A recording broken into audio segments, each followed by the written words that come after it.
and as long as we waited for it to arrive, is now over. And the Florida Panthers, of course, a horse is a horse, of course, of course.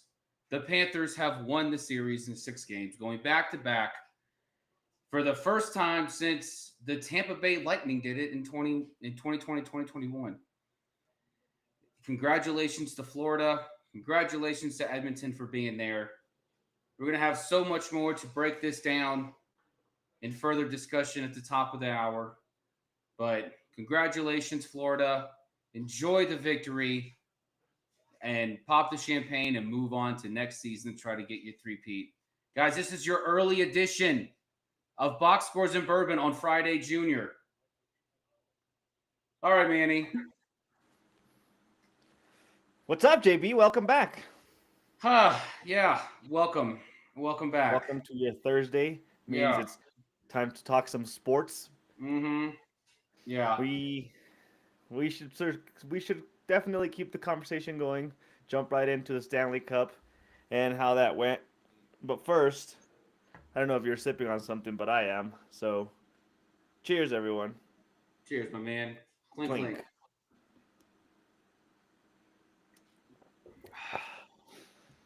Yeah. So the Florida Panthers are Stanley Cup champions again. Back to back for the Cats. Back to back, second one in 3 years. They're not going anywhere. They're here to stay. Yep. I don't know how much of the series you actually watched, Manny. Did you catch much of it at all? So I missed Game 6. Sadly, I missed Game 6, but I did watch Game 5. Okay. Which we can start by talking about Game 5 because we talked last week about how we really felt like Edmonton had to give the cliche of like 110% and have everything go well and everything. They had to focus on the little things, and even then, at that point, when everything went perfect, they would have a chance to beat Florida. And that's exactly what happened in Game 5. They should not have been in the position to win that game. But everything went just right for them to where they were able to steal a win and force a Game 6. But at the end of the day, Game 6 was what you had expected it to go to, so it kind of fell in line. But, I mean, like we already discussed what Edmonton needed to do to win the series. They needed to focus on the fundamentals. They weren't able to at the end of the day, and even if they did, if you're going fundamentals to fundamentals, and you're both playing the same type of hockey, at the end of the day, higher skilled playmakers are always going to get the edge. And in this case, Florida just has the better players, the better roster, and it showed itself. Game 5, it was showing itself. Game 6, like I said, I didn't really fully watch. I watched the highlights, but it was showing itself there, and they got the job done as kind of the picture was painting itself to be. Yeah, The moment Florida won Game 5 at the Rogers Center, I knew that there's no way Florida's gonna leave because they had to go back to Florida for Game 6, and I was like, there's no way they're gonna not win it in front of the homestand. They're just not. They're gonna give the fans what they want. They're gonna get in front of the homestead, and so. I was thinking Game 4. My bad. I was talking about Game 4. Oh yeah, well, I mean, Game 4 was pivotal because I kept saying that. Yeah, that was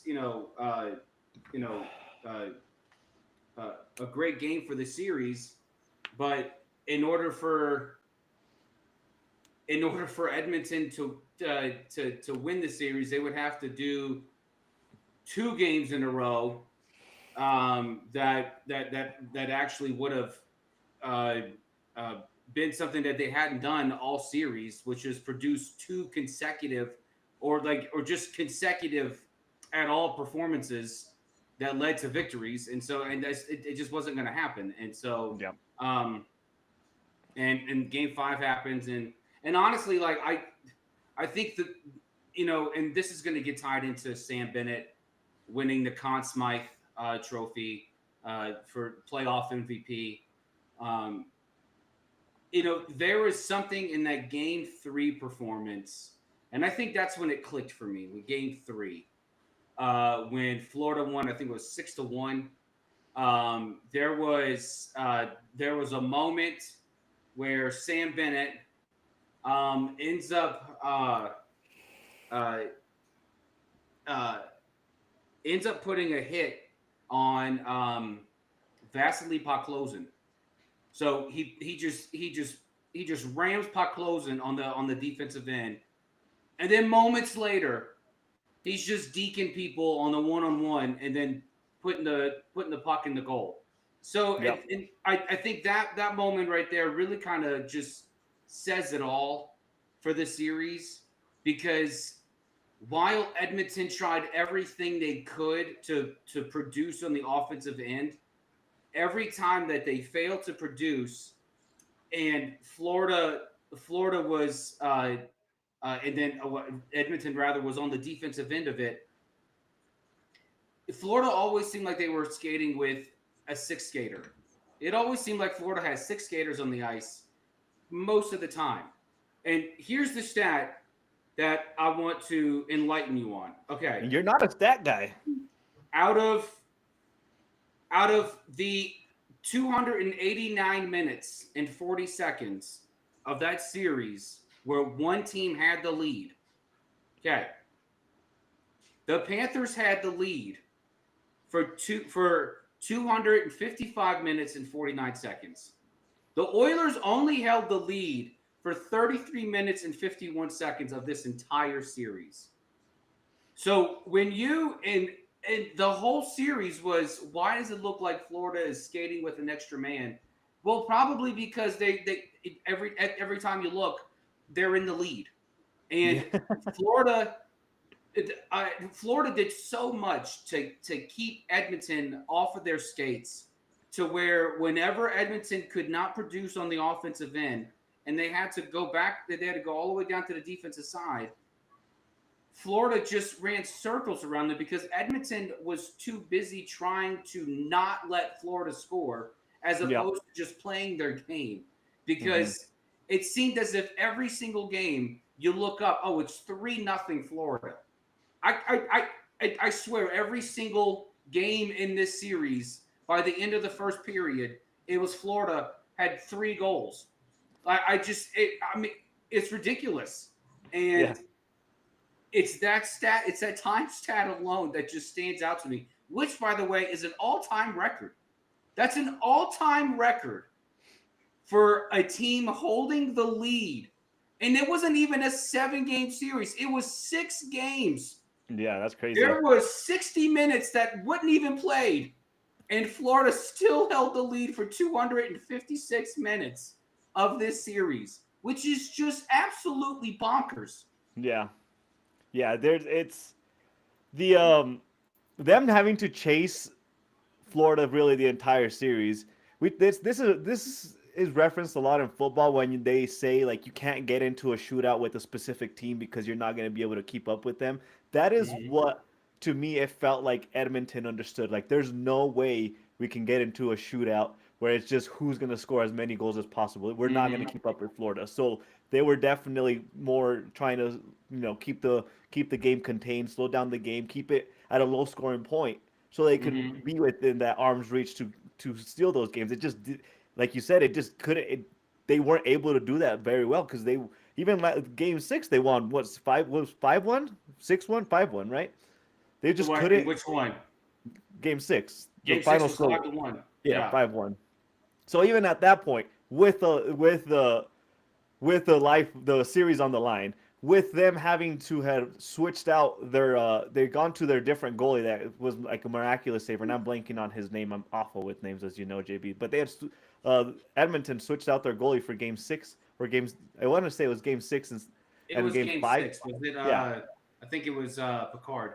yeah. So they switched him out because he was amazing last year.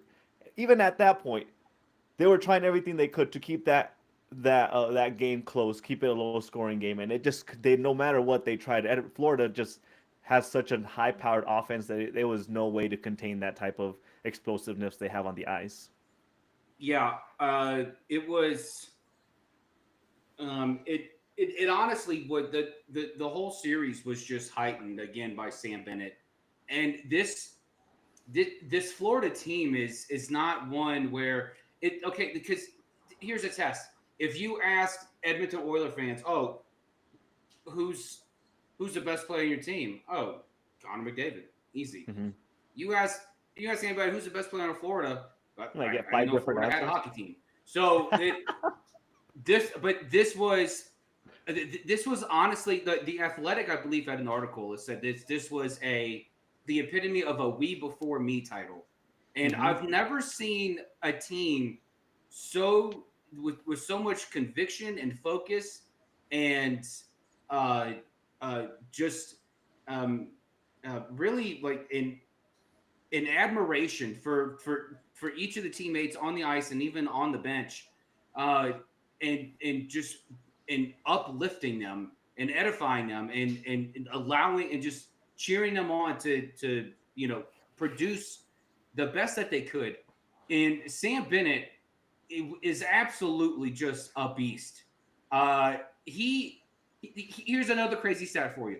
Okay, so Sam Bennett had 15 goals these playoffs. 15 goals. He had 15 goals. 15. He had 15 goals, and in no regular season had he scored more than 28. He scored more than half of his entire regular season output in 23 games. Yeah. 23 games. He had 15 goals. It is Yeah. absolutely ridiculous. And it really just speaks to how much this team really just works together and just fortifies itself around each other and is cheering each other on to, hey, let's go play Panther hockey. Okay, let's go play our style of hockey, no matter who we're playing. In Was he this, the one that got the empty netters? Was he the one that got the empty netters in Game 6? I want to say he was, right? he may have Because been. if he did, I'm gonna take away 2 of those goals, and not those. No, you Those don't don't take away count. 2 of those goals.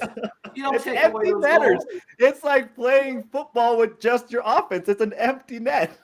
No, here's the secret. If you got 6 skaters on the ice because you pull the goalie, then you should be able to hardline even more on the offensive side. There should be no reason why you let the other team jack the puck and then take it to the other end. You got an extra skater. There should be Yeah, no well, reason this is happening. None at I'm just all. saying for the goal for the I have to we'll have to find a couple seconds to look up to see if he got the empty netters. But if he is, 15 is good. Is really impressive. But I mean, more realistic, No. it was 13.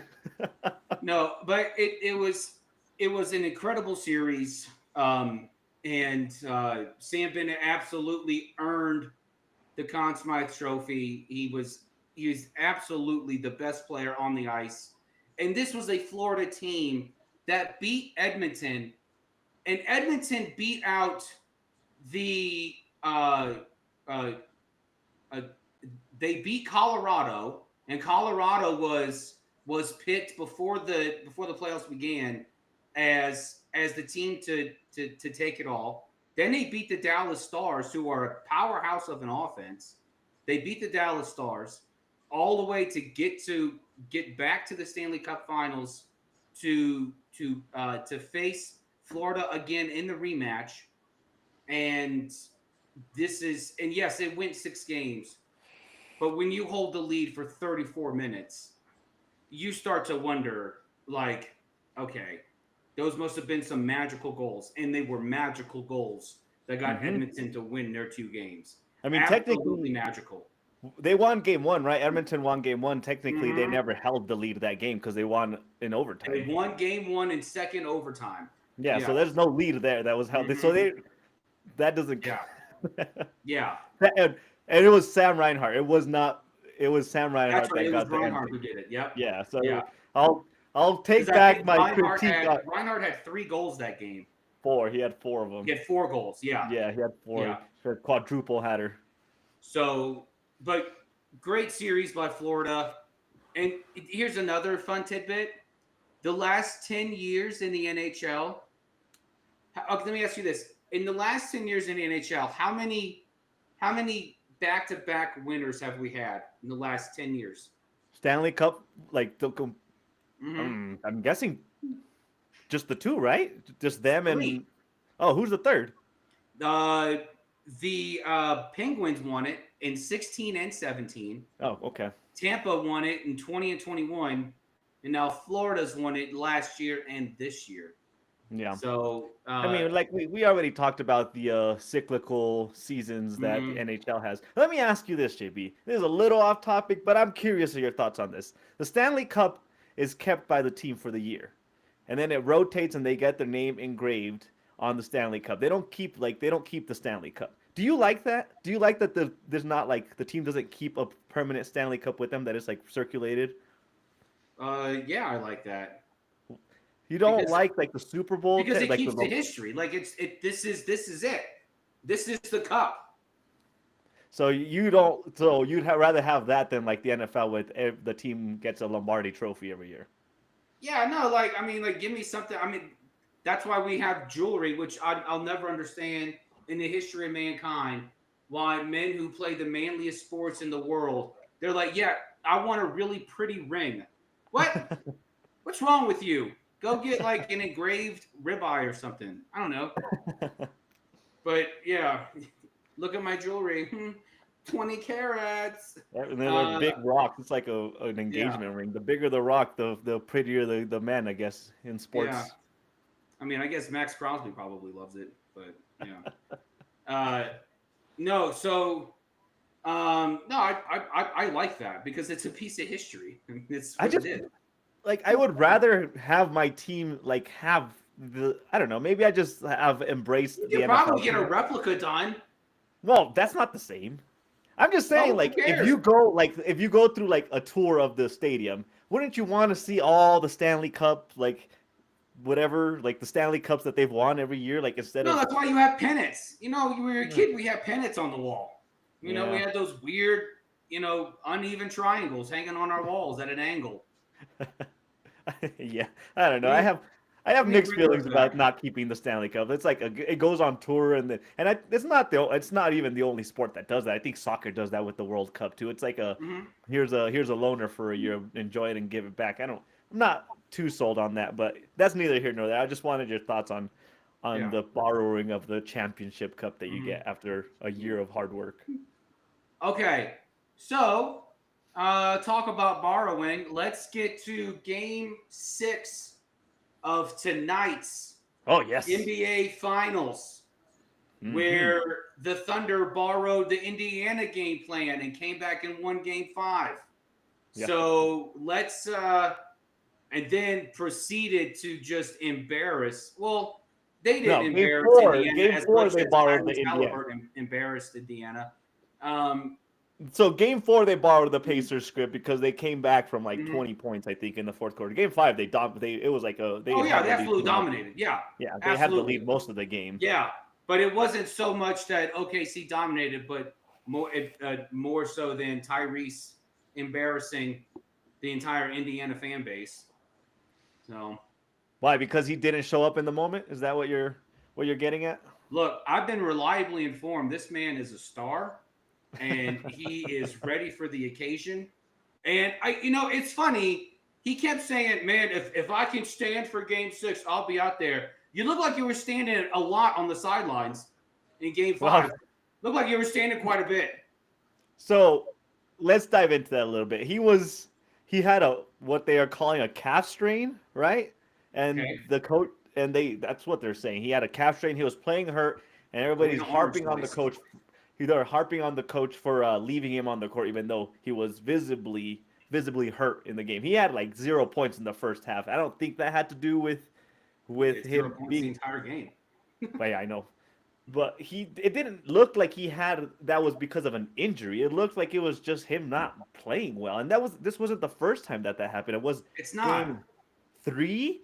Game three, he Hmm. had 5 points in the first half. He ended up getting like some garbage time points to get him over 20, I think, by Yeah, the end of the game. But it's not the first time that he's had like underwhelming performances. I don't think that has anything to do with the injury. I think the yeah, Thunder just knew how to play him very well. That yeah, maybe it was the exposure factor that they just figured out how to defend him really well. But he did not look like he was struggling because he was injured. He just looked like he wasn't playing well. yeah. No, absolutely. And Like when I saw him not playing, I was like, this looks like him earlier in the series. Mm-hmm. And I think you're right. I think it was game 3 where I was just like, wait, where's this Tyrese Halliburton powerhouse superstar that I've been reliably informed exists? I get he's a human being on the Indiana Pacers, but I have not seen anything. The only thing iconic about him is him doing Reggie Miller's choke. That's it. That's the only iconic thing. And then also, what was it? It was the game winner Yeah, of game one. what was it? Game 1. Mm-hmm. Yeah. Okay. Where he Outside of did the that, choke. Yeah. no, against OKC. He did the choke against the Yeah. Knicks. I'm No. talking about Yeah. his game Well, winner he got in game game winner 1 in of the game finals. one Yeah. with the 0.3 seconds left on the Yeah. clock. He was But outside of that, I I I can't see exactly why everyone's like this man's a star. I don't see it. I just don't see it. I can't make it make sense. Make it make sense to me. Yeah. Jalen Brunson is more of a star than Tyrese Halliburton is, and Jalen Brunson only gets crapped on.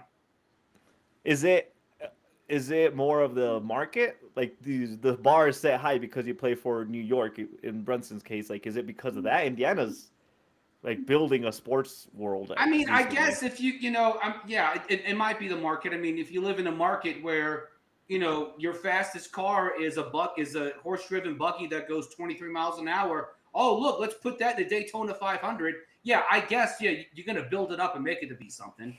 But maybe that's it. Maybe it's just a Midwest small market thing. Mm-hmm. That might be it. And it could be that Indiana's they're just so excited. Oh, look, we got someone we can rally around. Okay, well, I don't think Tyrese Halliburton's that guy. Maybe his dad. Yeah. His dad is. I don't know. And you know what? I'll be the first. I'll eat crow on that one because I was the one that texted you. I think during the Knicks series, and I told you like a tweet somebody had where they said all stars show up in the biggest moments to win the game, and you said, well, I don't know, I don't understand. That doesn't make sense because Halliburton is not an all star. And I said, really, what is it going to take for you to think that he's an all star? I'm eating my words a little bit on that because he hasn't had the best series these finals at all. He hasn't. No, he has not. I think he had game 2. I think he had a really good performance. But besides him and Siakam, like it's like they have to share the attention. They have to share the way that they play ball. I don't know how to describe it. It just maybe it's in the same way that you're giving Florida credit for something you're almost like taking away credit from Indiana. Florida is a team or we before I kind of thing, but so is Indiana. Like they're all about team but ball. Florida plays like a champion. Well, you got me there. There was never a doubt Florida was going to win the Stanley Cup. Yeah, I had doubts that Indiana was going to make it out of the Eastern Conference Finals. We gave them generously gave them one game in this series. They've won 2 so far, and not too sure how tonight's going to look. What are you expecting out of tonight? Let's jump into what we think is going to happen tonight. I'm expecting OKC to close it out in front of the Indiana fans, and it's going to be like I hope that the airport terminal is connected to the clubhouse so that they can immediately go get changed and just go underground to their private jet because that place is about to burn down. That place is going to burn down anyway if they win or not. I don't know. All the Amish are going to take out their kerosene lamps and tie boxes together and have them run across the city Samson style. I don't know. I don't know what the Amish do. I got no clue. But why are you? What? I've never heard of there being Amish in Indiana. I'm not too sure that's the right area. And they have to live in the Midwest. That's got to be where they live. They're hiding somewhere. Okay, there are allegedly huge swaths of the Amish community hiding in the United States. They got to be somewhere. I've always assumed Pennsylvania Dutch or Amish. Okay, and I'm sure they migrated from Indiana. I don't know. They got to live somewhere. They're modernized Amish in Indiana. How dare you? Modernized Amish. Okay. Yeah. You know, about Game Six though, something in my heart, or it's I don't know. There's no heart-driven decisions on this series, but something tells me that somehow the Pacers are gonna find a way to win this game. I feel like they're gonna force a Game Seven. I don't know why. Maybe it's because I chose You OKC in chose no, seven. it's because you choose to believe this. This is why. That, Maybe, and it but is a choice. This is a it's choice. It's but definitely a like choice. even look back at game five, like Mm-hmm. they never rolled over. They were within arm's reach Mm-hmm. throughout that. Even in the fourth quarter, like 6 minutes left, they made it a 2 point game after being down 18 to like 25 points the entire game. They were Mm-hmm. going up and down with the giant deficit, and they still made it a 2 point game. Something tells me what they have done regularly during this series is gonna translate into in front of their home crowd with the season on the line. I'll put the caveat that if Halliburton plays, then this is more likely to happen. If he doesn't play, even if you're saying he's not an all-star, he brings some heart and some passion to the court and the fan Yeah. base. Everything works out really well when he's on the court for them to play really well, especially at home. If they're at home, if Halliburton plays, I just get this gut feeling that somehow they're gonna force a game seven because the Pacers haven't rolled over in any of the games they've lost. In the 3 games that they've lost, they haven't rolled over. And if there's a team that has more regularly won games in a row, it's the Pacers. The OKC finally won a couple games in a row, but the Pacers are the ones that won 2 games in a row before that, and they've regularly gotten some traction going. And like I said, they don't fold, they don't roll over. I just call me delusional, I guess. I just feel like they're gonna win this game for some reason. I just feel like they have just enough in the tank to force a game seven. Yeah. I'm not going to sit here and say that it's a guarantee that OKC closes it out, but it's it's pretty damn close for me. And I say that because Indiana has been the master of the comeback all postseason, especially in the Eastern Conference Finals, and then even here Mm-hmm. in the finals that we've seen. Except in Game Four, OKC, Indiana dominated Game Four. They were dominating that Yeah. entire game. Yep. And quarter number four happens, and Indiana's held to 17 points, Mm-hmm. while OKC goes on to score 31 or some sense. Like that to me was that fourth quarter of game four is the turning point of this series.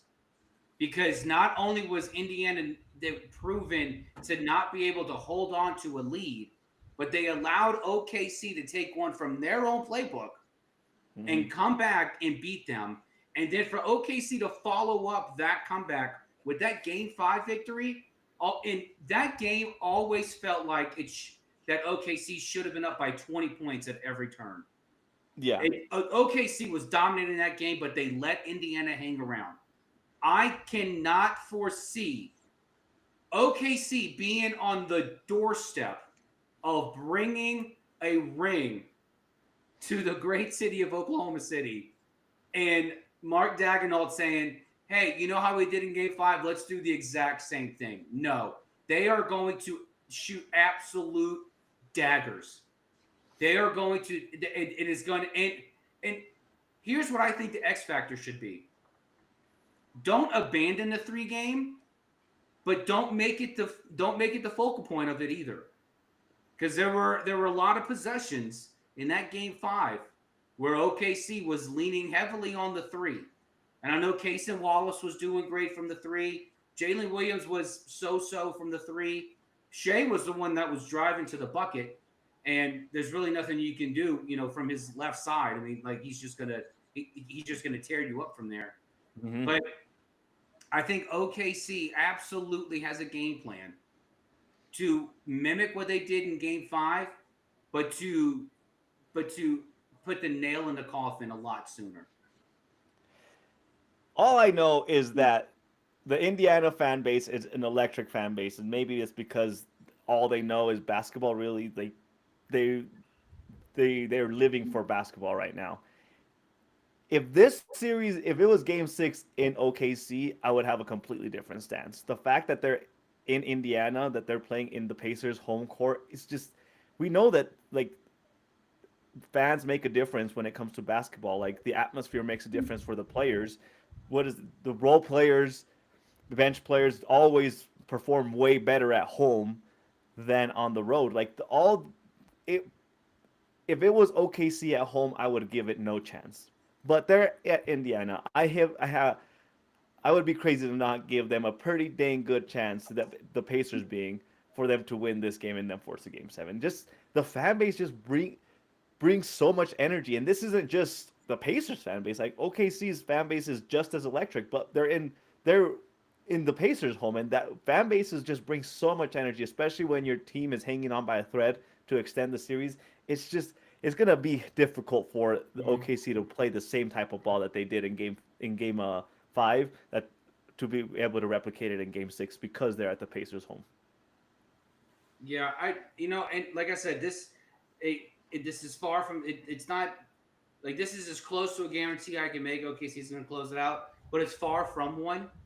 But just everything I've seen, and then now with Tyrese Halliburton trying to, uh, you know, trying to bring, essentially trying to be, I don't know, Spartacus, like laying on the ground with his foot on his neck, or Braveheart before he gets beheaded and he's screaming freedom, like this. It's like this feels like a William Wallace shout for strength and encouragement that Tyrese Halliburton is saying, if I could stand, I'm gonna play. All right, cool, bro. Just like Awesome. what is it, Rocky, where he's hanging on the rope screaming for what's her name? Adrian. I don't know, but Adrian. yeah, there you Yeah. go. Is this one of those moments where he's just like screaming for life? Mhm. Yeah. So and good on Tyrese, I guess. I'll give that to him for trying to rally his troops. But I Indiana is so much more effective when when that team is healthy and they're all very pesky. Hmm. Like we saw TJ McConnell kind of put on a show and make it interesting for OKC in Hmm. game 5. I mean, like he made it very interesting coming off the bench and dropping 18, I think it was, but like it was uh but but again, McConnell only plays like 26 minutes. They should start. So They should start uh, him. They should start him this game, game 6. They should start him. they're probably gonna because Halliburton ain't starting.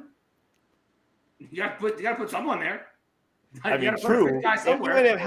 if Halliburton plays, he needs to be on the court way more than what he is because he brings so much speed to their game. Like his defensive prowess, and we talked about this last week, so I won't say the same thing over and over again. But It's his funny you defensive hear. power, It's funny hearing you talk about the speed he brings when he can't even stand up. I'm talking about McConnell. McConnell, Oh, McConnell. Okay, come on, yeah, not Halliburton. I'm Halliburton. like, No, he can't even stand up without medical assistance. no, no, not Halliburton. But either way, McConnell should Hmm. start alongside Halliburton to bring that fast speed to the game. There's nothing, but there's everything for you to lose. But you haven't lost anything whenever he's on the court. He brings a lot of energy, a lot of defense, like the defensive prowess that I already mentioned. He brings a lot of that onto the court. You have to try something to make sure that you can keep pace with the Thunder, especially if they're starting to figure you out. Start him. He could be a great like run the shooting guard position. I think he would be great at that, especially maybe he's just not used to the minutes and he would need to be subbed out often. But I think it would be a good idea for him to be a starter for this game. Yeah, I'm with you there. I mean, if Indiana is going to stand any sort of a chance to win this game, you're going to have to start McConnell. I mean, keep Yeah. Halliburton fresh, I guess. To maybe do the Kevin Durant thing that the Warriors did, where Kevin Durant was hurt, and but they just kind of put Durant in there every so often to make it look like, oh, here we go, we're about to take off. No, you're not. No, you're not. So just um, yeah, I just it's hard for me to picture a scenario where uh Mark Daigneault does not have his team prepared to close it out tonight. There, especially after from the fourth quarter of Game 4 on, this has been OKC series. Mm-hmm. OKC has not let up. I can't fathom a world where OKC's like, all right, let's kind of take it easy. No, don't take it easy. Do not take it easy. I mean, You no, need to. I would never assume that he's gonna have his team like take their foot off the pedal. That's not how they've played. But I'm just, you're in the belief that the Pacers are done. OKC is gonna win tonight. Because even when TJ McConnell was on the court in Game 5, even when he was on the court and they were struggling to get their offense going, and McConnell was kind of bringing it back, bringing it back, Mm-hmm. and he was doing a great job of doing that. And and the Pacers are still being pesky on the offensive side of the ball. I get it, but OKC had an answer for that, and their answer was, "We're just, you know what? Play your game. I want you to play into your mistakes. I'm not gonna. I am. They finally adopted slow is smooth, smooth is fast. Like they are not going to allow. They were going to mitigate their own mistakes that Indiana could take advantage of, and allow Indiana to run into their own mistakes. That's it. Mm-hmm. And OKC did a masterful job at that in Game 5.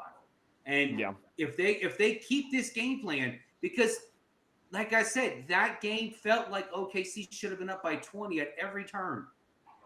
And it got a little hairy there. Got a little hairy there at the end of the third, beginning of the fourth quarter. Got real hairy. And then about 5 minutes left, boom, OKC just took off again. So yeah, they did.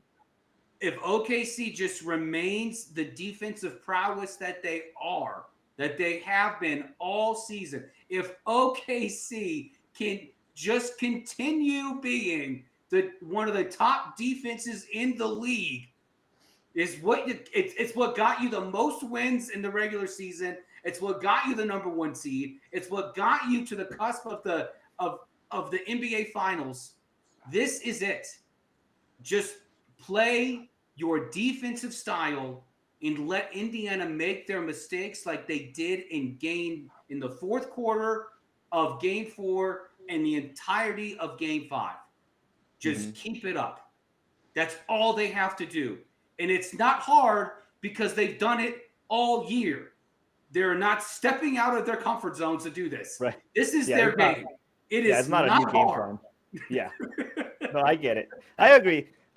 So if OKC wins tonight, as you're saying you think it will happen, do you feel like they have the pieces in place to make a run to kind of settle in to the finals? Like they'll be back next year with what they have on their roster now? There's a follow-up question to this, which will be our segue out of NBA talk. Okay. Yeah, I mean, it'll be because when we talked about OKC last season, we said that they got booted out of the playoffs because of their inexperience. Right. Well, now they have used the experience from last postseason, and they rolled it up, baked it into cake, and marked it with a B, and ran away with the regular season. And now they are on the cusp of winning the NBA Finals this year. Mm-hmm. And this team is so young. When you have the reigning MVP SGA, you have Chet, you have the two-headed monster of Chet and Hartenstein, and then you have Jalen Williams right there. You have Cason Wallace right there. It is not unfathomable to me. Oh, and let's not forget Aaron Wiggins. He's a pretty pivotal person off the bench. I mean, he does bring a lot. So this is and if they bring back Caruso, this is a team that's set up in order to try to repeat. Do I think they would need another piece? Yes. I think they would need another piece in order to really solidify themselves to be that number 1 team and the no doubt contender for the 2026 NBA Finals. So the reason I was asking you that question, and I was curious to see if you would bring up like the chance of them repeating next year, which you seem like you're on the probably they could get to the finals, Mm-hmm. go some piece or two short from winning back-to-back championships. The last time there was a back-to-back NBA champion was the 17-18 Warriors, as you just Yep. referenced, and Mm-hmm. obviously we just got Florida doing back-to-back on the Mm-hmm. NHL side. The Yeah. Chiefs were looking for a three-peat with Mm-hmm. them winning back to back 22 and 23. Mm-hmm. And then we get to baseball, where we haven't had a back to back World Series champion since 1999 2000 with the New York New Yankees. York So, Yankees, my yes. And they were on the cusp of a three-peat that's until right. Luis Gonzalez's little shallow pop-up Yep. dropped in the outfield grass. Yeah. Yep. So, my follow up question to you, which will segue us into talking about Major League Baseball, is why do you think it is so hard for there to be a back-to-back champion in Major League Baseball? Because I was thinking back, there hasn't the most recent like dynastic team that there was in baseball was when the Giants won like When three they won in championships. 12, 14, and 16. Right. So even No, no, not 16. The Cubs won in 16. It was so they 10, won every 12, other and year. 14. Right. So they won every other year, missed the playoffs Yeah. the other 2 years, which is neither here nor Yeah. there. Mm-hmm. But they were really good at that time. But even they couldn't repeat. Mm-hmm. Since it's been 25 years since we've had a major league champion, World Series repeat champion. Why do you think that's the case in Major League? It's not the cap. It's not like you can't. It's hard for you to keep all your roster because Right. there's no cap Yeah. space for you to like account for losing Mm-hmm. players. So, JB, I want your thoughts on that aspect of things. I think it could come down to two things. So, um, you mentioned the cap. It's not the cap because there's it's I mean it's not called the salary cap, but may as well because you get penalized for trying to make a team better. Uh, but when the Yankees were doing it in the late '90s and in the 2000s, in the early 2000s, they were spending money like nobody's business. They were spending money like they were growing it in the Garden of Eden, and they were just, hey, move away, serpent. I'm going to take this 100 grand. I'm going to give it to Tashara. Like this is it's uh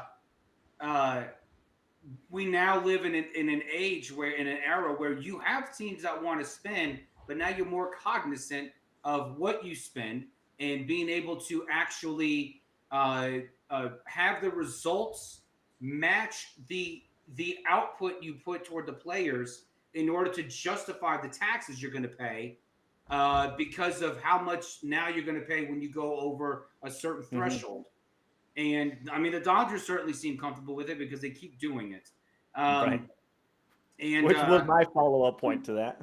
but but the I think the other part of it is there is such parity in Major League Baseball, and the parity now comes from there is not a sport that I think does a better job at using current day like just current day modern day analytics and an old school feel for the game to be able to figure out who are the prospects I'm going to draft, who are the prospects that I'm going to target in order for me to get rid of this superstar that I have. Now you Yeah. look at the Washington Nationals; they did a great job trading Juan Soto for a package of I think it was four players, no 5 players, and 4 of them. I mean, hell, I mean they're all on their way to being perennial all stars. So it's this ability to be able to not just use money to buy current stars, but also the ability to see the the potential in the prospects that either you're drafting or you're trading for. Yeah. Yeah. I think the NBA has like the G League that kind of mirrors the minor league, the farm system for the MLB. But I do think the minor league system and the farm system they have in Major League Baseball really helps that that like constant stabilization of your force or of your team because you know that you can trade, like you said, trade pieces Mhm. away, put them in the farm system, let them grow up, and you're not gonna if you have the right like front office in place, you're not gonna suck for that long, and that's not taking into consideration the White Sox, the Rockies, and the Athletics. Besides those three teams, most of the time you're not gonna suck for 2 or 3 years, which always brings in that rotation of teams that Mhm. make the uh, the playoffs and ultimately the World Series. Because I was trying to think back, and I can't remember when the last between since 2000 when's the closest we got to where we felt comfortable being able to say that team could have gone back to back, and I can't think back where it was really that The close. only two teams in the last 10 years that we could ever say, oh, that team could go back to back, are the Houston Astros and the LA Dodgers. Those are the only two teams because Yeah, they seem to be in it every other year. Those two the teams right Braves there. maybe. The What's Braves that? besides the Braves besides their injury plague seems like they always like Yeah. if they could just stay Yeah, healthy I would for say the 20 Braves the more last months. 5 years, like Yeah. the last 5 years, I'd say the Braves. But if you go back to 2017, it's really the Astros and Dodgers Yeah. kind of just flirt with that kind of oh maybe they can, maybe they won't. I don't Right. know. Which I would say, out of all the times, we are in the middle of a team being having the best chance, in my opinion, the best chance of repeating this year's with the way that the Dodgers are playing, the way that they built the roster. They won the World Series and followed it up by spending almost $1 billion on new players. So if there was a time where I would say there's a good chance, and I know we're in June, but if there's a Yeah, good chance for a team to repeat as World Series champions, it would be this year with the LA Dodgers. it's hard to disagree with that because I mean the way the Dodgers started and now being and then they slowed down Hmm. at the end of April toward the middle of May they slowed down. Well, now we're back in the summer season. You know now we're back to the summer stench of the homeless in LA, and so this seems to be fuel for the Dodgers to really want to play well, just so they can go inside and not have to smell it anymore. Uh, the but the Dodgers absolutely the Achilles heel for the Dodgers is always going to be their starting pitching. They Yes. invested they invested what $100 million in their starting pitching. They had okay. I looked up this stat. Okay, they had the pitchers they had on the IL at the time. It was like 2 weeks ago. The pitchers they had in the IL at the time had a combined salary, a 2025 salary of near $100 million. Yeah. That was more than four teams' payrolls, Yeah. and they were on. They weren't even playing; they were hurt. And so It was like this five is players, right? Four players of yeah. You their had pitching rotation. Yamamoto, you had Sasaki, you had Snell, you had Glasnow, you had some relievers on. I think Trevino was on there too. You had, I And mean, you had relievers. you're not even counting Shohei because he's not supposed to be like in the pitching phase yet. Yeah, You're not well, even because counting him. he's playing still. Ooh. So like, but this is like, well, if it considered Shohei, that'd be every team in the majors. Yeah. So, but that's their Achilles heel, and I I I was asked this question earlier this week that how many because he said I'm just following the Dodgers, you're following the whole league. How many teams do you think this affects? Like how many other teams are affected at this level every single season when it comes to their starting pitching? I said, well, it affects every team, but it seems that it's more of a problem for the Dodgers every single year because they'll bring in new guys and those guys get hurt. Yeah. And I'm like, you might need to fire your strength and conditioning coach. That Yeah, guy might there's not know something what he's going on in doing. LA. Maybe the Huh? heat is like there's something going on in LA. Maybe like the heat is tearing those muscles a little bit quicker than usual because there's I mean, they've stabilized themselves. They're fine now. Like they found the groove, but yeah, it looked a little weird that so many of Yeah. their pitchers were getting hurt. It was Mm-hmm. just mind blowing that they so like all-star pitchers. It wasn't like relief pitchers. It wasn't like no Yeah. namers. It was like their marquee pitchers that was supposed to cement their pitching rotation, which has been their, like you said, their Achilles heel for the last few years. It's Mm-hmm. just they cannot keep those dang pitchers healthy. There's something going Yeah. on. There's something in the water in LA. Well, that's probably a lot of things in that water. Have you seen Yeah, who's been that's visiting true. LA? Have Yeah, you turned on the news lately? There's a lot of things right. in that water right now. But as I look at the landscape of baseball, as we're June 19th, I I can't help but feel like Thanos. You know that I don't know if you've ever seen the Avengers where Unfortunately, Thanos has yeah, I have. the Yeah. like the little balance thing on his finger, and he says Mhm. balance. Ah, yes, balance, just as it should be. Because we're in June, the Dodgers are rolling, and the Yankees, my beloved Yankees, have gone on this miraculous summer skid that they tend to love to fall into, where they just can't figure out a way to score, and they can't figure out how to play defense. It's like June kicks their butt every single year. So just Mhm. like I was saying, it's like it's balance. Right now, we are as the world should be in baseball because the Yankees are figuring out how to play baseball again, and the Dodgers are rolling once again. Yeah. And not only the Dodgers, the Astros are rolling too. I mean, the Yeah. Astros have gone an absolute tear. I think it was what it's them and the Tampa Bay Rays that have just gone an absolute tear. Um, the last month. Because I mean, as you know, the Rays are 2 games behind first in the AL East because that offense is just freaking killing it right now. And then the Yep. Astros, led by Hunter Brown, of course, who, Yeah. who Right. who's gonna win the Cy Young. Can we just stop the season? Can we just award Hunter Brown the Cy Young at the All Star game? Because no one Mm-mm. else is going to get it. He's going to be the Cy Young winner of the American League. This dude has been an absolute beast. He's got 88 innings. He's got over 100 strikeouts. He's got a sub 2 ERA. Like this is unbelievable. This is absolutely incredible to watch, and it's fun to see. Um, but I want to bring up something for you.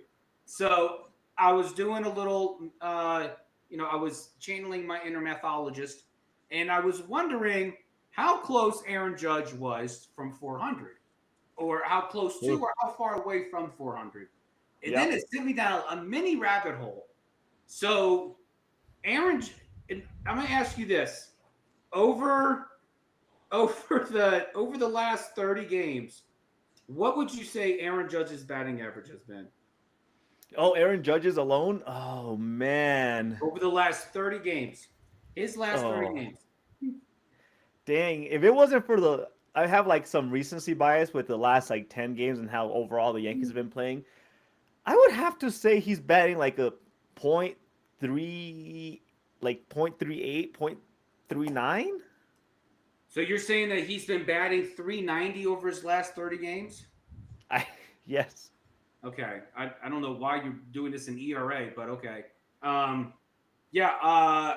No, he's batted a respectable 290. Oh, okay. I see. I 406 thought you were asking on me base. ERA. My bad. Yeah. Why would I say ERA? He doesn't pitch. I don't. I Anyways, lived through. I don't know. Anyways, he's batting a what? going back his last 30, Uh his huh. average has been 290. Okay. His Okay. last 15, he's batted 278. His last 7 games, okay, this is where it gets real fun. Okay. This is where you can probably do it in terms of Hunter Brown's ERA. He's batting 115. His last Jesus 7 games, Christ. he's batting 115 with 1 homer, and he has struck out nearly half the amount of times he struck out in the entire past 30 days. He struck In out the 50 last, times. in His the last last how 7 many games. games? His last 7. Jesus His last Christ. 7 games. So the last 30 days, he struck out 41 times. He struck out nearly half that much in the last week alone. Yeah. Like I said, there's something going on with the. I don't know. And if This it, is what I was. I hold. I told you early on in the season. I hold my breath with the Yankees, no matter how good they look. What I don't even. I can't make. What do you, Aaron Judge? What do you? What changes in your batting that your statistics tank so much in the matter of what 7 games? So like 2 weeks, Mhm. 3 weeks. Like what? You're batting the same ball. The ball's not shrinking for you. Like you're still moving around. You're No, it's not just the stuck way in the this. pitchers are pitching to you. That's all it is. I mean, It's The he's pitchers are Aaron. finding where they can place the ball, and it's not even the placement. It's just the off speed stuff that they're putting right where he likes it, and he's swinging way too soon. But it's not like so. I get what you're saying, but he's. It's not like the pitchers are like finally getting a film of a rookie Aaron Judge where they don't know how to pitch to him. Like they've been pitching to him for how long has he been in the league now? 6 to 8 years. Like Yeah. it's not news. Like they know how to pitch to Aaron Judge. What No, it's I a don't. combination of two things, Manny. It's always one. This is a 162 game season. Let's see how many games Aaron Judge has played. I would venture to guess he's played every game. I Let's think so. see. He hasn't been hurt. Last I checked. Let's see. Yeah, I don't. I my like I'm torn because pitchers already know who Aaron Judge is. Like, why are we? And this isn't like Yeah, he's played every single game this season. He's played in yeah. every single one of the 74 games. So it's a combination of two things. One, its pitchers are extremely freaky and athletic, and they come out with these new pitches every day and know how to place it exactly in his meat zone, and he's going to strike out because it's not at the speed that he's used to. And two, he's tired. He's probably worn down. We're in the Worn middle down. of June. He's Worn down. baseball is a 162. marathon. Yeah, It's but a it's a marathon. 162 game season. If you're worn down 70 games in, you're not gonna make it to October, which might explain why he always ends up disappearing in October. If he was already tired by June. Oh, good night. He's just tired. He just needs a day off. Give the man a day off. You're batting. You're swinging a bat. Like you don't need a day off from swinging my a bat goodness. 3 times in a day. My goodness. Are you Are you sitting here and trying to justify why his stats have dropped in the last 7 games? Because I'm struggling to. No, I'm just find giving you matching up reality with- here. This is a real thing. They play 162 games I know they do. before the playoffs. I know Before they the playoffs. They Yes. play 162 games. You shouldn't be So, tired yeah. by 70. You should not be tired by 70. I'm throwing that out there. Oh my goodness. Oh jeez. This Don't coming from piss the me man who off. works Don't in his piss me off cushy talking- air-conditioned office and then goes to the gym where it's the right temperature of 73.7 degrees in there, so it's a slight breeze enough to keep him not winded while he's doing his 6 sets of bench press. Look, he's playing balls out right now, and if you I know haven't he noticed, he's been the one holding this team on his back. I'm not Yeah, going to well- blame him for going through a little June swoon. You know who actually is getting booed right now is your boy Anthony Volpe. Yeah. Man, that 3-2 loss against the Angels. Not Oh, only that did he one- make an error in the 8th inning, but he Oh, that didn't one even hurt. take a pitch. Yeah. When the base is loaded, he swung at the first pitch, grounded out, game over. Yeah, that They were booing him hard. the Hard. the batting thing I could maybe look past, like settling in when the bases are loaded, probably a good idea. Kind of find your groove. I never even played baseball, and I can tell you like if the bases are loaded, I'm probably taking the first pitch because I'm like, okay, let's see how this pitch is gonna pitch at me. The defense stuff, I will die on this hill. I do not understand if their brains get like sun cooked. Well, something goes on with the Yankees every single year where their defense just like falls off a cliff and they forget how to gather a freaking baseball coming rolling to their feet. It's just like that part I would have been booing him too. Like, how do you mess up in that way so badly when the game on the line? When you are already on a unforgivable, okay, maybe not unforgivable because it's 10 games, you lost 6 in a row, which is bad. But you're already on a losing streak, and you're gonna err your team into losing another game in that way. Like that part, I have to agree with the fans on why they would be booing him. Like that's just not. It's fundamental baseball that you're playing out there, and you can't even do like 101 baseball, gather the ball, throw it to the base. Like, come give me a break on that stuff. That's the stuff I just don't understand. If I if I would put on a baseball field, I would tell you, JB, I could probably play some pretty good defense. I couldn't swing the bat. I could probably not get a single, but defense, that is like the basics of baseball. And for you to make that type of error, oh man, that just ticks me off. I saw that. I watched the replay multiple times. I'm like, how? How does that even happen? It wasn't a complicated like plate for you to catch that. It was a typical play for you to throw it to first base and it just didn't happen, or second base. Like it was such a fundamental play to execute, and he looked so lazy out there on that, just that play alone. He looked like he was just, I don't even know. I don't want to sit here and say he wasn't in the game because I'm sure he has all the passion in the world, but come on. Get me off my soapbox, JB. Come on. The Yankee fan base is the only fan base that will yell at a 24-year-old for making an error. Like this kid is, It's like, he's learning on the job. He's been learning on the job for 2 years now, and he is. it's not the his fact that ball.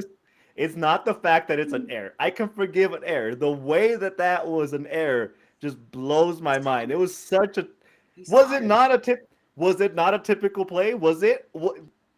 Tired. Okay. All right. No He's one just yelled at tired. Anthony Richardson when he needed a nap in the middle of the game. Okay. Oh, I'm All right. pretty sure we yelled at him for an hour on this episode. Everyone lauded him with praise, like they did Simone Biles when she just decided to quit on her team in the Olympics. Oh, you're so brave for quitting on your team. Oh, the epitome of America. Don't follow through. Yes, keep it going. Yeah, no, like look, I'm sure he's not tired. He's just young, and I get it. He made the mental error, but here's the silver linings if you're a Yankee fan, since we've decided to stick so long on this topic. I did not expect. I'm done talking about the Yankees. What's the silver lining? We'll Silver move on. lining for the Yankees right now. Jazz Chisholm is heating up at the plate, and we all know, as much as Judge is the face, Jazz is the heart and soul of that franchise. Oh, Devin Williams is absolutely turning a corner in the relief. So he's absolutely been pitching lights out lately. And then, last but not least, you still got Max Fried. Max Fried's still holding down that rotation. you know what my silver lining is for the Yankees, and this will be my last thing. I know it's like probably not the best storyline. Giancarlo Stanton finally came back to the batting lineup. Yeah. I know he's old, but he can still swing a bat pretty well. Usually, he's only 33. Man, he looks He's old. younger than me. What does that say about me? I'm ancient. Yeah. Giancarlo's 35.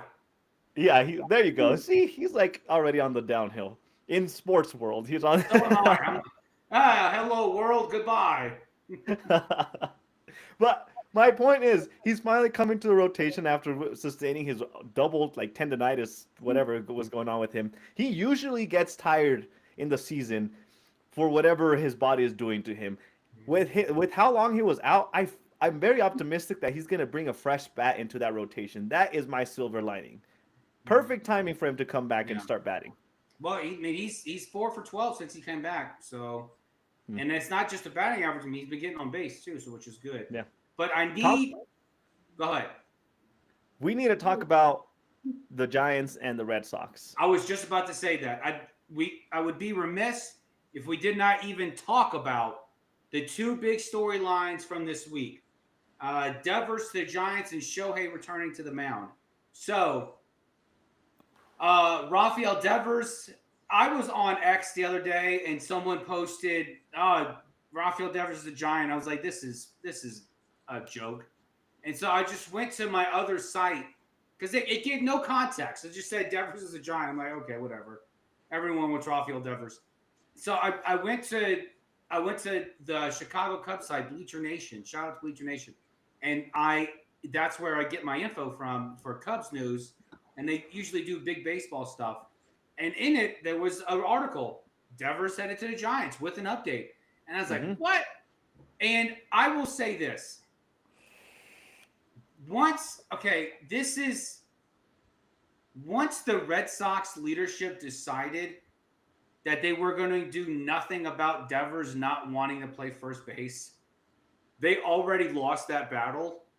And so the only two choices were, okay, well then I guess we're going to pay a straight 330 million to a guy who's never going to play the field again, but who's hitting balls hot at the plate like he usually does, or uh, we can trade his entire contract for a package of prospect names and Mm-hmm. then roll the dice with those guys. And obviously, they elected to do the latter. The funny part about this is, and I, the Devers tells the Giants on day one, you want me to play third? Great. You want me to play first? Awesome. I'll do whatever you want me to do. Yeah. I love, and it's such a slap in the face to Boston because look, and there's been a lot of people out there. I know Harold Reynolds was one of them that said he doesn't blame Devers for not wanting to play the field. I do blame Devers. You get $330 million to play baseball. Go play baseball. That's it. You're playing baseball. Uh, Mm-hmm.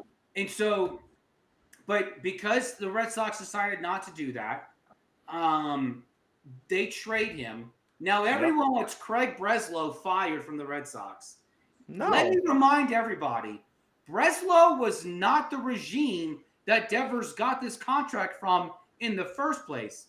Breslow inherited this contract. It Mm-hmm. was it was the Red Sox management who told him, "Hey, you don't bring a glove. We got Bregman playing third. We got first base covered. Don't worry about it." Okay, great. I won't bring a glove. And then all of a sudden, what happens? Oh, we need a first baseman. You told me not to practice. Now, not to sound all AI on everybody, but look, practice is important. You should probably bring a glove to practice anyway. All right. I never tell one of my little leaguers, shout out Sunset Cubbies, to never bring a glove to practice. I don't care what position you used to play, and you're playing every position. Just be Yep. prepared. So they should Mm-hmm. have never painted themselves in that corner in the first place.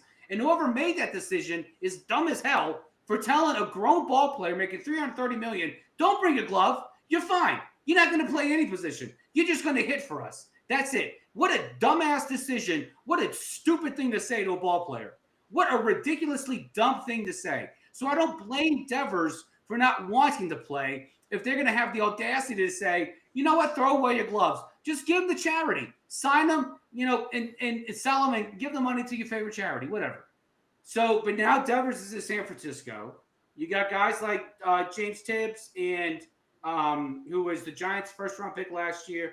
You got Kyle Harrison, who was a name pitcher for a while. You got Jose Bayo, and I have not figured out if Jose Bayo is related to Brian Bayo, who the starting pitcher for the Red Sox. And I wonder if there's a connection there. And there's another player that the Giants sent to the Red Sox. Mm-hmm. This is a great pickup for the Giants, especially if Devers wants to play first because they just DFA'd Lamonte Wade, who was like one of their heart and souls of the franchise. They just DFA'd him. And I know Dominic Smith is having some sort of mini resurgence at the plate, but let's face it, it's not going to last. You put Devers at first, you got Chapman at third, you got Adames at short. This is a pretty solid infield now and a solid team, especially with the Giants not that far behind the Dodgers in the NL West. They're 4.5 games behind the Dodgers, and I don't see the Dodgers. I don't see the Giants rather not adding more pieces to this squad. I see them going out probably adding another starting pitcher. So great move by the Giants. I think it's a great move by the Red Sox too because you got rid of that headache. You were Yeah. in because honestly, this was like um, a husband painting himself into a corner with his wife, and then taking a stand on something, and then eventually seeing, oh, I've lost this battle. Let me just cut bait while I can and get what I can out of this, and let's move on. And so this is the epitome of the Red Sox cutting bait on a lost argument when you made such a stance for so long and saying, you know what, Father's Day is coming around. At least I can get that one thing I've been waiting all year round for. So So you just cut loose on the argument and you move on, and which is, I know that it's hard for Red Sox fans to swallow, and this is the last point I'll make about this. If Red Sox fans are upset that they just traded Devers, now this is a team that has traded Devers and Mookie Betts, and they Mm-hmm. let go of Xander Bogaerts. Like, this is a team that has moved on from their stars and collectively have gotten zilch in return. Anyone old enough to remember when Verdugo was coming from the Dodgers, and I was like, "Ooh, Alex Verdugo, he's going to be a star." And where the hell is Verdugo now? So this this is something where if you're a Red Sox fan and you want to protest this, the best way you can protest it is don't go to Fenway. Yeah, Don't right. give the ownership money. Go to the beach. Go to the seafood market. Go somewhere else. Do not give your money to Fenway. Don't give the billionaire owner an ability to say, "Oh, I can do what I want. I have carte blanche to do whatever I want." So here we go, and the fans are still going to pay for it. If you got a problem with it, then don't go. But if you're going to keep going, quit your complaining. You know what? I feel like you're letting Devers off the hook a little too easily, and I'm honestly a little disappointed with I the was pretty Boston. hard on him. If you didn't hear me, No, I'm just I said like it you're earlier. I said you're a the ball player. You should have brought your glove anyway, yes, and you still yes, should have showed up. You should have practiced at first. You should have practiced at third. Hell, you should have yeah, probably practiced at second base. Just practice anywhere, just so you can stay on the field. But at the yeah. same time, Boston was the one that made the greatest error in this, telling their star player, just throw away your gloves. You're not going But to need them. my thing is like I don't live on pinky promises, and the Red Sox pretty much told like Devers was like, "You pinky promised that I wasn't gonna have to play first base. I refused to play anything because you pinky promised that I wasn't gonna have to do it." And he like threw a tantrum and refused to play defense as he's getting paid $330 million to be a professional baseball player. So that's why I'm saying he's getting off the hook a little bit easy. I'm honestly more disappointed with the Red Sox fan base that they're so like heartbroken that Devers got traded away. I understand he's a very good batter, but at the end of the day, like, am I not remembering the Boston fan base as being the type of people that were like, you're not bigger than the franchise. You're not a one name is not more important than the franchise and the history that are like that Boston has for our sports. And you're hurt because one player refused to like play game. Like he refused to be a team player for what your team wanted. I had to look back when the trade happened. I'm like, why are Boston Red Sox fans so hurt? And I went back and like, yeah, Devers was the. I thought I was losing my brains that it was some other player that refused to play first base. I'm like, no, it's Devers. Devers was the one that didn't want to play first base, and the Red Sox fans over here hurt that they traded him away. They should be more happy that their organization felt, hey, you don't want to play the game the way we want you to play, and you don't want to be a team player for what we need out of you. Get them out of the city. We want players that want to be here, and we'll do anything it will take to make our team win. They should have been ecstatic that the team decided to make that decision. Not sad that they Devers is gone and oh my god, I can't believe they're trading away such a good player. It makes to me it made more sense that they traded him away and thankfully got a king's ransom for trading him away. I feel like what like you said, both teams ended up winning because the Red Sox got rid of, for lack of a better word, a parasite when it came to paying a big contract for a player that doesn't want to play both sides of the field. And the Giants got a really good player that they wanted, and they didn't really give up some like all-star players in return. It was a win-win situation, but for the Red Sox fans to be hurt about him going somewhere else, I get it. He's a household name, but I thought Boston as a sports city had higher standards for being more about their team and more about the city than about the individual player. And like I said, a pinky promise from a team doesn't carry too much weight anywhere in this world. For him to have locked on to, well, you guys told me I wasn't going to play first base. Now you're telling me I have to. Like that. if you can't prove it to me, if it's not somewhere in your contract that you weren't going to play the specific base, you play the game that you're getting paid to play. And he refused to, so the Red Sox said, goodbye, see you later. We want players that want to play what we need them to. Yeah, no, and I don't. I look, and I see it a different way. I see the the Red Sox fan base should not be so upset that they traded Devers. The Red Sox fan base should be upset that the Red Sox put themselves in this position in the first place.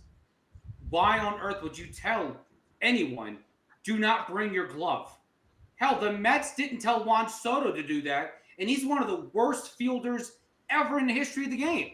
They told him to bring an outfield glove, and apparently, I don't know if you ever if you've seen the highlight with Acuna catching that Pete Alonso ball, and Soto for some reason it's caught in right field. Right field, he's on first base. He's like, "Where's the ball? I don't see it." And I on X, I tweeted, I didn't realize there was a language barrier with eyesight. Like, how can you not see the ball is caught? It's caught. This guy has the worst IQ. There were kids at Williamsport with a greater IQ than Juan Soto, and they get paid a Lunchable and an orange slice to play this game. Like this, it is. And so when you tell your star player don't bring a glove, I'm more upset at the management and the team for telling him that. Now, here's the redeeming point for this. If the Red Sox take that $330 million they just saved, it's off the books.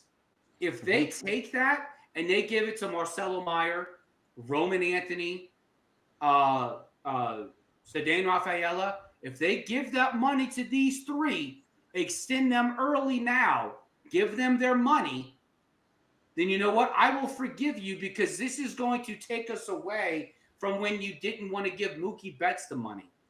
Or the mistake you made when giving Devers too much money and telling him not to play defense anymore. If you give these three players, someone tweeted, hey, there's a lot of kids out there at nighttime at Fenway. Someone should tell their parents the kids are out at late night. Like, this is how young this team is now. There's just children running on the field. So there needs to be some supervision, of course. But if the Red Sox, the Red Sox front office can redeem themselves by giving that $330 million and splitting it between Rafaela, Meyer, and Anthony. Give them their contracts. Extend them now because you've already admitted this is the future of your franchise. This is it. This is where your franchise is going to be built from. The next 8 years, because you already gave Christian Campbell that contract, and you've already demoted him to AAA because he's just been lost in space the last month and change. So he's already back at AAA. But when he comes back up, he's already got that contract. Give the other three their money, and then move on from there. Move on. Yeah. Yeah. Well, we're on the same page, but we have different feelings about the situation, I guess, about the trade as a whole. But let's talk about the Dodgers and Shohei pitching, because I feel like that's another storyline that happened. And I was very underwhelmed. I know this is the first time he's pitched in 16 months, 17 months. Almost 2 years. But this is to sit there and your greatest compliment is, oh, he hit 100 miles on one pitch. Awesome. Great. He also threw 28 pitches, just over half of them for strikes, gave up a run, and this only happened in one inning. Okay, yeah, he's a little rusty. I'll give it to him. Now his next start's coming on this Sunday in the finale against the Nationals. So we'll see how long of a leash they give him then. I'm thinking maybe 2-3 innings they let him go. If I'm the Dodgers, I'm just stop this. You already gave him his money. Just let him hit. You already know what he can give you as a hitter. Just let him give that to you. Move him. I mean, look, I put Freddie Freeman at DH some days. Put Shohei at first. Train Shohei how to play first base. What? But I'm saying when you need to give Freddie Freeman a break. Don't give him a day off. Just give him a half day. Put him at DH, put Shohei at first. That's that's ridiculous. First, I mean, sure, I Or was honestly, underwhelmed. just make him the closer. Just make Shohei the closer. Well, considering how he pitched, I wouldn't trust him as a closer, Well, this is especially the first time in a year and a half. So yeah, I mean, he's sure. still rusty. But I mean, make him the closer. Make Shohei the the the version of John Smoltz that he never was. How would you? How could you? I guess you could pull that off, right? If he's a DH and the closer, Absolutely. you could still put that on your rotation. You can Imagine make it having happen. Mariano Rivera hit 50 homers and 50 stolen bases a year. That I does take sound it. nice. I take that. I was underwhelmed that he only pitched the inning and he looked a little rusty. But this is like the long game for him. I think this is more about the fact that he wants to pitch, so they're like slowly bringing him back into the pitching rotation because he wants to. When he got hurt, like the conversation came up as far as would you consider just taking just batting, and he said no, he wants to be a two-way player, he wants to pitch and he wants to bat. So this is just, to me, it's just the Dodgers like, hey, like, well, you want to do both. We paid you. I would think they paid him to do both, considering the size of his contract. So like slowly play the long game with him. Let him slowly pitch into the rotation, 1 inning, 2 inning, until he can pitch a full starting amount of pitches, 100, whatever, 90 pitches that he used to average or whatever that looks like. I was, I'm, I'm ecstatic, not ecstatic.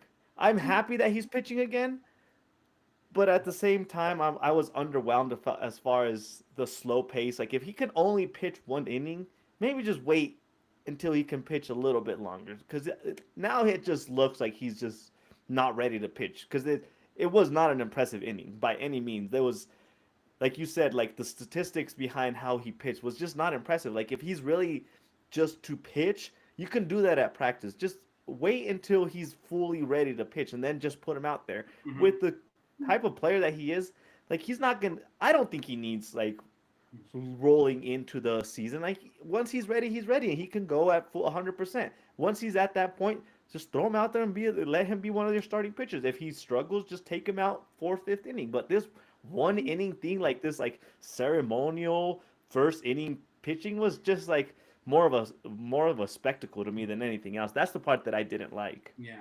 No, I brought up John Smoltz for a reason because John Smoltz was, of course, the infamous three-headed monster of Glavine, Maddox, and Smoltz for the Braves in the 90s.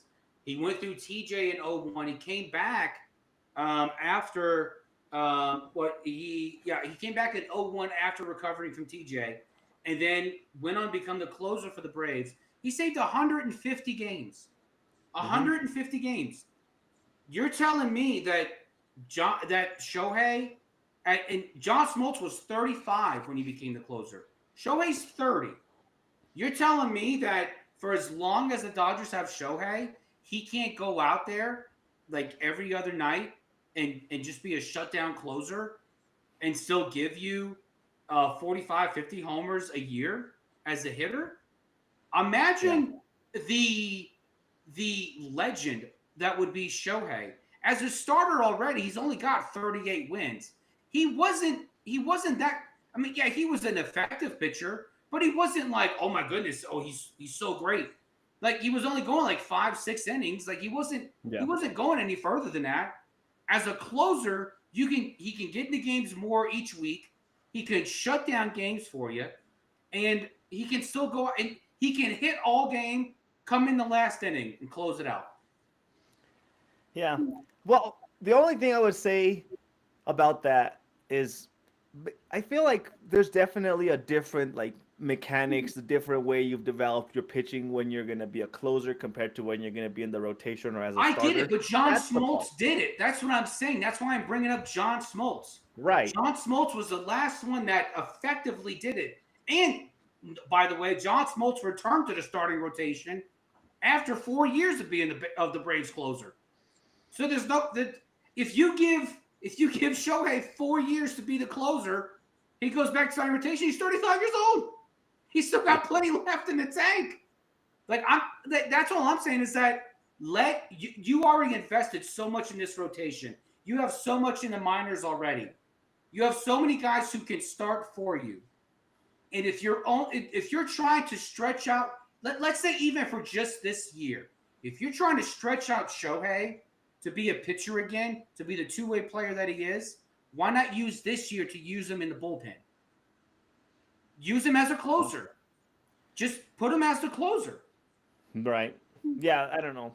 But like the only like thing that would cause me pause would be the fact of how you closers prepare compared to just like a batter compared to a two-way player or a starting pitcher. Like that's the only thing that would cause pauses. Is it gonna I translate completely well? understand. I do. That But John that's the only Smoltz thing. did it, and he did it without hitting homers. Well, either way, we'll see what Shohei brings to the table. Like you said, he's set to pitch. When was this? Saturday, Sunday, Sunday, the finale Sunday against the Nationals. against the Yeah. Nationals. We'll see how far he pitches in. Yeah. 2 innings still doesn't do I'm it for thinking me. he Like pitches 2 or 3 innings. Yeah. yeah, it's underwhelming at best. But on that note, that's where baseball's at this week. Oh, one last We're thing done. about baseball. Big Dumper is still on pace for 58 homers. Yes, He yes. still leads the league in homers. So there you go. And the Detroit There's Tigers, your who I obligatory Big Dumper update. and the Detroit Tigers are still leading the AL when I keep waiting for the wheels to And I fall off that remember team. you telling me I was crazy I that I did. picked That's the why I'm Tigers to saying. win the AL Central. Look where we are. Oh, I know. wow. The Tigers have the best record in baseball. Okay. I know. That's why I'm saying. And I am on Detroit watch, waiting for the wheels to fall off. And I'm not too convinced that it's going to happen, but I'm still fishing The for wheels are those going to wheels to fall fall off the off. Mets far sooner before they fall off Detroit. Well, they're the Mets. That's of course is going to happen. That's just how they roll. All right, JB. We're done. We're out of here. Yes. Tell everybody where they can find us, listen, watch, interact, contribute. Well, first, let's talk about what we were drinking and smoking. Oh, shoot. Yes, that's right. It's called Box Scores and Bourbon, not Box Scores and Wrap It Up. Box scores and bourbon. I was drinking the bourbon that I drank last week, which is the Bondstone. Still very Nice. good. I smoked it out a little bit again. I'm really liking this smoking thing that I have going on. I don't know if you've tried that before. I'm sure I have. you've had something I have similar one of to those it. things So. here. Yeah.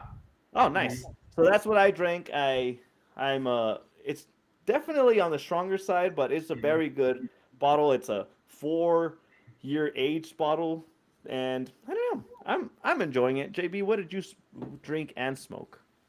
I found this Macallan 12-year-old Scotch for $53. So of course I grabbed me a bottle, and I'm a huge Scotch guy. I love Scotch. Mm-hmm. And that's the only Tiger Ron Burgundy I have, other than I have leather bound books. And I was smoking a Mayflower Dusk Churchill. It's Nice. very, very, very tasty. Yeah. Easy to keep lit, easy to light. Mm-hmm. That's always like my go-to. Can you keep it lit through the entire episode? Mm-hmm. Perfect. Anyway, that's a wrap for us today, guys. You can find us full episodes, audio, video on YouTube, Spotify, Apple, Amazon, Box Scores and Bourbon, additional content, Insta, X, and TikTok at BSB Sports 24. Give us a follow, give us a listen, drop a comment. We love being able to interact with you guys on the interwebs. And until next time, go OKC. Cheers, everyone.